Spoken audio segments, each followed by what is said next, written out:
Jadi setelah di Nigeria, sekarang di Sudan sedang terjadi genosida terhadap umat Kristen. Jadi di Sudan itu ada dua etnis mayoritas. Ada etnis Afrika mayoritas Kristen dan etnis Arab mayoritas Muslim.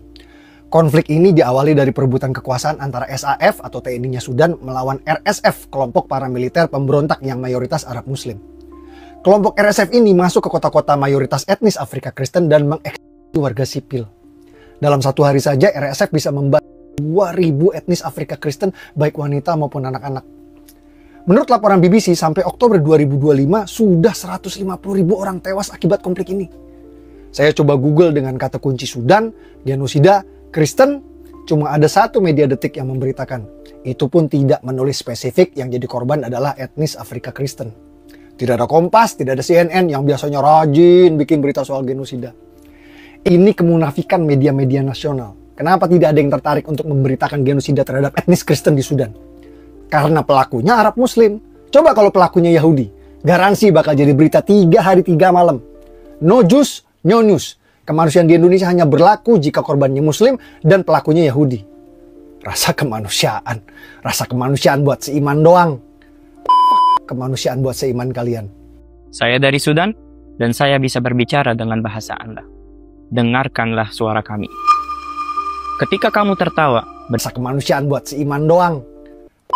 Kemanusiaan buat seiman kalian. Na'udzubillah sama na'udzubillah min dalik. Begitu sangat kejinya framing orang ini. Ini dusta ya ikhwah.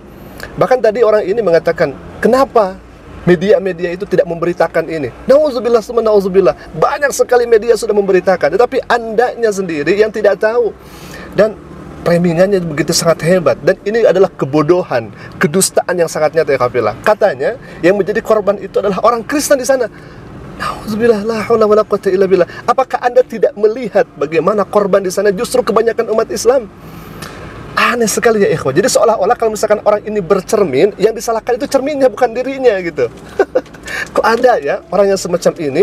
Katanya kemanusiaan di Indonesia itu nauzubillah min dzalik. Baik ya ikhwah, supaya tidak lama lagi kita akan langsung saja melihat bagaimana orang-orang di Sudan, wabil khususnya orang Muslim yang lantang mengatakan bahwa bangsa Arab, wahai bangsa Arab, wahai umat Islam, lihatlah apa yang terjadi di sini. Baik ya ikhwah, ini kami akan ada tampilkan beberapa video yang mungkin Abu Janda ini tidak mengetahui fakta di lapangan seperti apa. Silakan ya ikhwah. Ini yang pertama ya.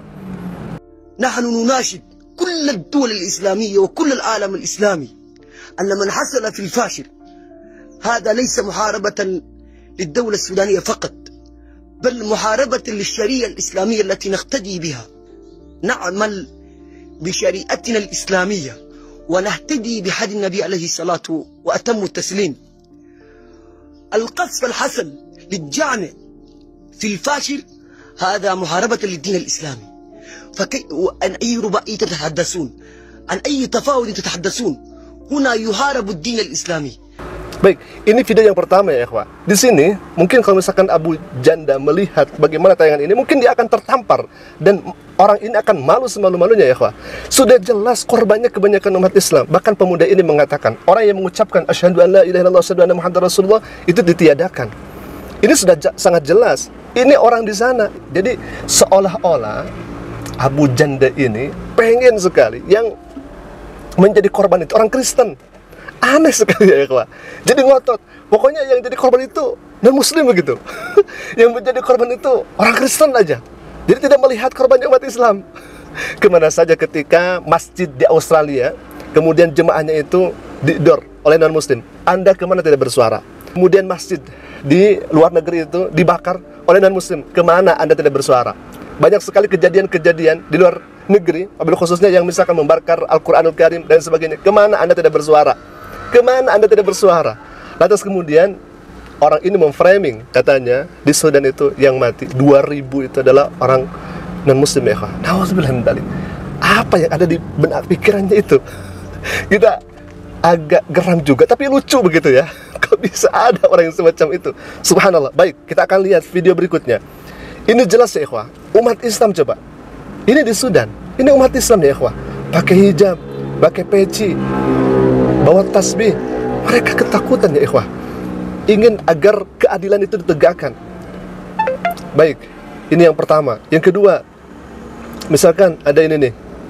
Dengarkan ya ikhwah. الخير بالله عليكم شوفوا حالنا الجوع كسرنا وما في زاد ولا دواء السودان محتاج ليكم انشروا الفيديو ده يمكن يصل لأصحاب القلوب الرحيمة بالله انشروه يا جماعة الخير. Sebarkan. Ini adalah penderitaan orang yang beriman, orang Islam. Tapi orang ini hanya bisa menutup mata. Jadi ingin bahwa korbannya itu adalah orang non-muslim. Ingin sekali. Entah apa yang ada di pikirannya, kita tidak tahu ya ikhwah.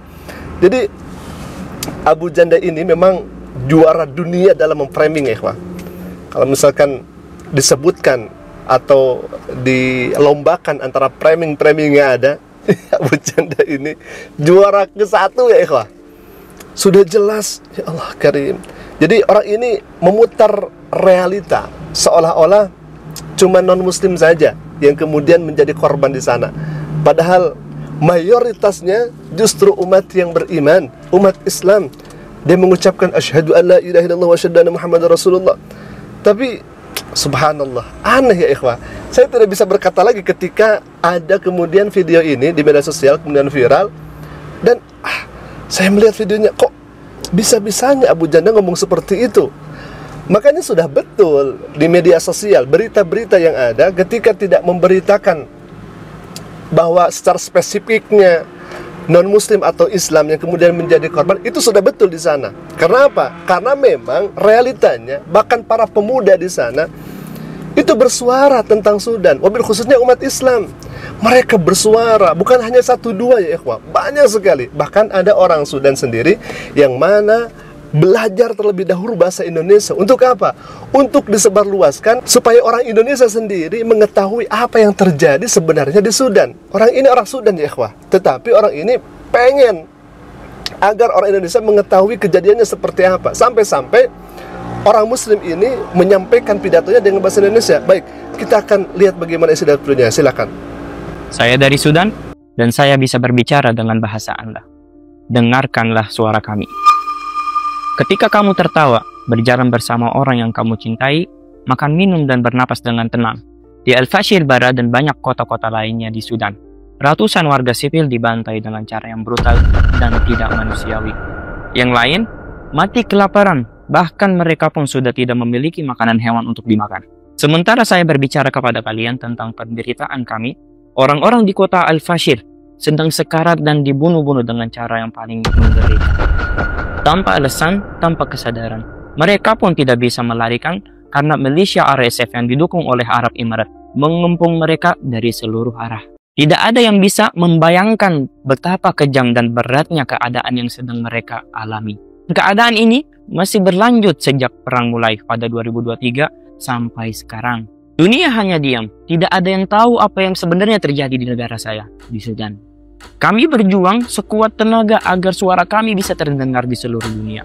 Maka, dengarlah suara kami dan jangan lupakan kami. Tolong, jangan jadi bagian dari keheningan. Ya Alhamdulillah, sebarluaskan. Khususnya, coba perlihatkan kepada Abu Janda.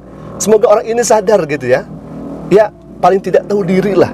Kok bisa-bisanya seperti itu? Kami sangat kasihan sejatinya ya Alhamdulillah. Jadi seolah-olah yang harus jadi korbannya itu adalah non-muslim. Harus begitu. Jadi wajib harus non-muslim. Alhamdulillah, mungkin itu dulu yang bisa kami sampaikan. Aku qouli hadza. Assalamualaikum warahmatullahi wabarakatuh.